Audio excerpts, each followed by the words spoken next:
कुशीनगर स्थित मदनी मस्जिद गिराए जाने के मामले में प्रदेश कांग्रेस अध्यक्ष अजय राय ने राज्यपाल आनंदीबेन पटेल को खत लिखा है। खत में राज्यपाल से प्रदेश सरकार से स्पष्टीकरण मांगने का अनुरोध किया गया है। अजय राय ने राज्यपाल से मांग की है कि प्रदेश सरकार द्वारा अपनाई जा रही सांप्रदायिक नीतियों के बारे में केंद्र सरकार को जानकारी दें। उन्होंने कहा कि प्रदेश सरकार की नीतियों के चलते प्रदेश में धार्मिक और व्यक्तिगत सौहार्द खतरे में है। अजय राय ने राज्यपाल को लिखे गए अपने पत्र में कहा, 26 साल पुरानी मदनी मस्जिद के बड़े हिस्से को ढहाया गया है। कार्रवाई के पहले मदनी मस्जिद के चारों तरफ बैरिकेडिंग की गई। 500 मीटर का क्षेत्र सील कर दिया गया। सुबह 10 बजे से शाम 6 बजे तक मस्जिद गिराने की कार्रवाई की गई। उस दरमियान 10 थानों की फोर्स तैनात थी। 1 बटालियन पीएसी भी लगाई गई थी। वर्ष 1999 में मस्जिद का निर्माण हुआ था, जिसके लिए भवन के नक्शे की मंजूरी भी ली गई थी।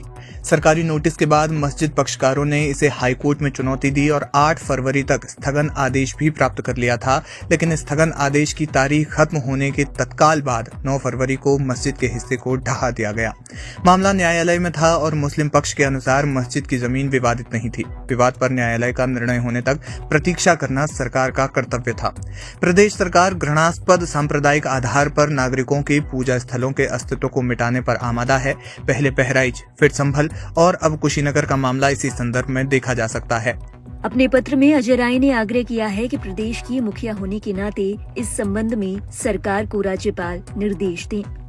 अजय राय ने अपने पत्र में लिखा, आपसे अनुरोध है कि प्रस्तुत विषय पर न केवल मुख्यमंत्री योगी आदित्यनाथ से स्पष्टीकरण मांगे, बल्कि केंद्र सरकार को भी योगी जी द्वारा अपनाई गई सांप्रदायिक नीतियों की जानकारी दें, जिसके चलते प्रदेश में धार्मिक और व्यक्तिगत सौहार्द खतरे में है। मीडिया से बात करते हुए अजय राय ने खुद बताया कि उन्होंने इस मामले में राज्यपाल को पत्र लिखा है। उन्होंने कहा कि कुशीनगर स्थित मदनी मस्जिद यूपी के मुख्यमंत्री के इशारे पर गिराई गई है। अजय राय ने यह भी कहा कि सुप्रीम कोर्ट ने 2 टूक में कहा है कि इस मामले में मनमाना रवैया बर्दाश्त नहीं किया जाएगा और कोई भी अधिकारी अगर मनमाने तरीके से काम करता है तो उसकी भरपाई भी अफसर ही करेगा। लेकिन सरकार ने उच्चतम न्यायालय के निर्देशों का भी उल्लंघन किया है। इसे लेकर जाहिर तौर पर कार्रवाई होनी ही चाहिए।